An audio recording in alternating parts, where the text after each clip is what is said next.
Yeah, sure. Carlo, congratulations on your test debut. Can you just talk to us about how it was taking the field and, you got through a fair amount of work in, 60-odd minutes that you played?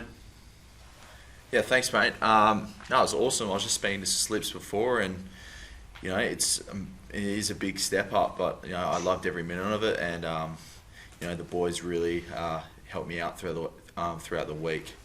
It didn't feel like I was out of place as well, which was good, and that's credit to the lads and the coaching staff as well for making the week so seamless. You're coming up against Sia Khaleesi, pretty much your opposite number, despite the jersey difference. What did you find the biggest difference was with the box and taking them on and adjusting to test footy? I just thought the set piece, like you could really feel the power in their scrum and in their mauls as well. But at the same time, I feel like we also did in moments when we also did a good job at containing that. So it's just for us like being more consistent going into this week, because they're the best in the world, and that was a good benchmark for us to compare ourselves to the best. So. Do you feel like, off the back of a week and playing them, do you feel like you're in a better position to attack this week? And obviously it's a pretty significant one, given it's a home test for you as well. Yeah, no, really excited. Optus Stadium is an unbelievable stadium. It's right on the water there, and I think we're definitely gonna have a good review today, which we already had with our forwards, and we're going to attack this week. Like, we're really excited for it, and we're up for the challenge. They're the best in the world, and we want to be the best in the world. So, what better than to verse, not often you get to verse the same team 2 weeks in a row as well. So we can make the adjustments and go from there. No, we're really keen. It's coming on for getting your debut against, back-to-back World Cup champions, the best in the world right now. Does that just give you an indication of, right, this is where my game is, but this is just how far I've got to take it if I want to be here and make myself a, Wallaby for years to come? Yeah, definitely. Like I said before, they're the best. So, getting that comparison to what the best looks like, it's awesome. And, to be honest, I've been really lucky training with and being teammates with Hoops for a couple of years as well. So I've always had that, had that benchmark there as well. So it's good to, be a part of it and be in this arena now, and I just want to keep ripping in. It was only sort of 18 months ago you were able to early sort of playing that second tier English rugby. Have you sort of had a chance to sort of reflect and be like, to just sort of think of that journey of how you've now come back and can, return home and call yourself a Wallaby? Yeah, it's been a roller coaster, as all footy players know that it's a roller coaster of a journey, and to be back at home and to be potentially playing in front of home crowd as well. It's going to be unreal. Just can't wait. I think a test at Optus Stadium as well is just exactly what rugby in WA needs. It just keeps raising awareness about the game, and we're growing sport here in WA. So it's really good, and my journey as well. It's been a roller coaster. So. Just Slips to bring you in, and sort of another debutant on the bench. Luke Reimer was showing us photos after the game of him and you as a fan 13 years ago in the stand, getting a sort of chance to recreate that photo. Like, what does that mean when you see these guys that have idolised you now coming through the pathways, where it was Brumbies, now sort of taking the field as Wallabies and making impact? Oh, it's awesome to see. That's kind of happening to me a bit more than I'd like. I made a comment earlier today that I'm starting to get coached by players I played with. But on Luke Reimer, it was just a good moment for him. Someone who's really, really supported the Wallabies, grew up watching the game. A true rugby man, and to see him run out there and put on the jersey for the first time, it was really special. And I've got to know Luke throughout my time at the Brumbies, and he's a good man. And I'm just really proud for him and his family. You talk about that experience that you've sort of faced Springbok's teams across the sort of years. In terms of this one that you faced on Saturday, like, how can you sort of rate him? How does it compare to the past, and does it have claims of being the best Springbok side we've seen in the 21st century? Oh, it's a good question. Like, I guess going off results, they've won 2 World Cups, so it's hard to argue with the results. But There's been some great South African teams in the past, and I'm sure this one's right up at the top of that ladder. So, look, we found out on the weekend that we're up against the best, and it's probably safe to say they're a quality team. Just on that sort of, what's come out of that review that I'm sure you've done, sort of just from that game about those opportunities that might have just been there to really take it to them, and the sort of what those non-negotiables you need to do to make sure that you can flip the result on Saturday? I think so far it's been I'd say a pretty disappointing review from the players' behalf. We look at the game plan itself, and it was probably not executed well enough by the players going into the game, and I think we created a lot of opportunities where we didn't actually take them, and then on top of that, the South Africans are that good that when you don't take any opportunities, you give them the ball, and they're a powerful team, so they're going to get points at some stage of the game. And what we saw was we kind of missed the jump there in the first half, and we were under a lot of pressure going into half time. So we still got a fair bit to look at throughout the game, but from my belief is we had the game plan there, we just probably didn't execute it as well as we'd like. James, in terms of the sort of development of this sort of Wallaby squad, was it in terms of a step up from the other 3 tests last month? Was it a big step up or not as big as what sort of you sort of might have thought? We knew it was going to be a step up. Obviously, Wales and Georgia, they were really good tests for us at that point in time. And look, they're not bad teams either. Like they put us under pressure, and they probably haven't got the results they've liked either. But they're quality players. So we'll challenge there in the July test. But we knew coming into obviously the Rugby Championship, we're up against a 2-time World Cup winning team. The results speak for themselves. It's going to be a step up naturally. They've got some big bodies, some really experienced players, and we found out on the weekend what the benchmark is in Australian, in World Rugby, and the beauty of it is, and Carlo mentioned it, we get to play them again. So we'll review, we'll see where we can get better, and it's about just being consistent in that game plan. And just on Carlo, what did you make of his first appearance? For me?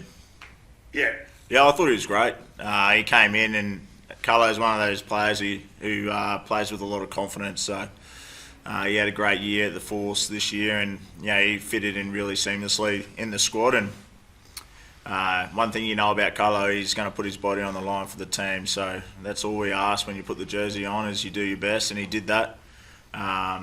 Excited to see what the future holds for him. Hey, Carlo, debutants, it's not like you haven't been eased into it, have you? You've been thrown into the deepest of ends against South Africa. As a debutant, as someone who's watched on for a long time, what's it like now then trying to reverse a result like that? Because I imagine, even though you're so honoured by getting that Wallabies jersey, I imagine there's a fair amount of you that sits back and goes, bloody hell, I want to win the next one. Yeah, to be honest, I really love that I got just thrown straight in the deep end against the best in the world. I think that's an awesome way to test how all the hard work you've been putting in over all these years since you're a kid, see where you kind of can put yourself. And obviously, after the weekend, it was like a bittersweet. I was absolutely gutted because winning is everything. So to lose in front of that massive home crowd was a tough one, and especially on all the players. In the sheds, we were pretty pretty upset about that, and as you would be. So for this week to be able to put forward a good performance we can really be proud of at Optus Stadium in front of especially for me in front of the Perth local fans, that'll be something I'll remember forever. So especially being a part of this group as well. And Slips, you just mentioned about watching on the tactics of the execution not quite measuring up to the tactics. Watching on from the sidelines, from our perspective, it seemed like the kicking, particularly from 9 in the attacking kicks, weren't quite going to plan. Just to bring the public into this, was that very much against the plan about kicking the ball away as easily? And watching on from your perspective, how was it kind of seeing that unfold? Well, yeah, it comes back to what I said earlier. We're like the game plan was set. Just our accuracy around delivering that game plan wasn't. Our performance in that wasn't great. So we don't want to see kicks uncontested. We want to see him hit grass, and it's not just the kicking; it was the set piece as well. It was the way we were tackling, our inability to win the collision at times really hurt us as well. So, I guess the kicking aside, there's plenty of areas to the game that we just didn't. Or we just weren't accurate in delivering. So. What we know is if we get certain areas of the game right, we can create a lot of opportunities, and we've seen that in the review. But we know we're going to have to be good this week. Like it's a fine margin in Test rugby where you're not as accurate as you want to be, and you get punished. And that's what happened to us on the weekend. And everyone sitting at home probably saw that as well. So we're going to have to be better. We're going to have to be good to get a performance that wins. And Argentina flipping like the script and blowing away New Zealand on the weekend, does kind of results like that at times show that quickly results can change? And can you even draw any confidence from that? Well, it was a big game, wasn't it? It's, the ABs are pretty hard to beat in New Zealand, and the Argentinians managed to do that. So full credit to them. One thing in rugby is 1 week's performance can easily be turned around, and luckily Carlo said it, like we get to play the same team twice in a row in this competition, so it's the ability for us to change the performance is easier in that circumstance, but at the end of the day you've just got to perform on the day when the pressure's on. No matter where you're playing, home or away, all these teams will put you under pressure, and it's how you deal with that. And it was the physicality that kind of stood out watching Argentina play, but is that the area that should be the non-negotiable for the Wallabies, that physically you guys get out there and I know you've given it a crack, but there seems like the difference between intensity at times. When you're intense, the results generally kind of show. Yeah, well, there's probably a direct parallel from that. Physicality is always going to be an important part of any test match, no matter who you're playing. But it's also being accurate around it as well. So, the way the rugby's play these days, you need all 15 men on the team, but you want to be as physical as possible. And with physicality, you want to be accurate, and that will give you the best chance of being in the spot you want to be in, if that makes sense. So, for us, we've got plenty to work on. We're under no illusions that we're the finished product. But one thing I'll admit to is, we want to be better than last week. Did you want to do anything online, or did you want to just let's go? Perfect, thanks, man. Obviously, not the result you're looking for on the weekend, James. As one of the senior members of this side, what are you saying to the guys, given it's a bit of a new look pack, there's been a bit of change, transition, a few new guys coming in, and especially, given some of the injuries, what's been your message to some of the young forwards? Well, we haven't really trained yet. We've been just dissecting what's happened so far, but for me, it's just about staying at it. We truly believe in the direction we're going under the coaches we've got.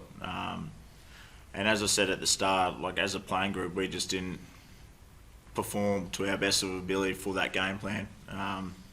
We have a true belief in what we're doing, and it's up to us as players to go out there and be accurate in doing it. And for us, it's just about going back to work, training hard and making sure we prepare well, because it's not going to get any easier.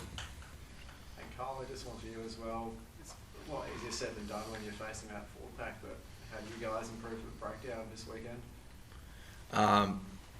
Like what Slips has been saying, I couldn't agree more. It's just all about accuracy.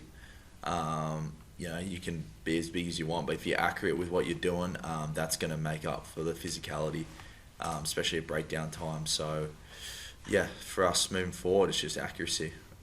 That's it.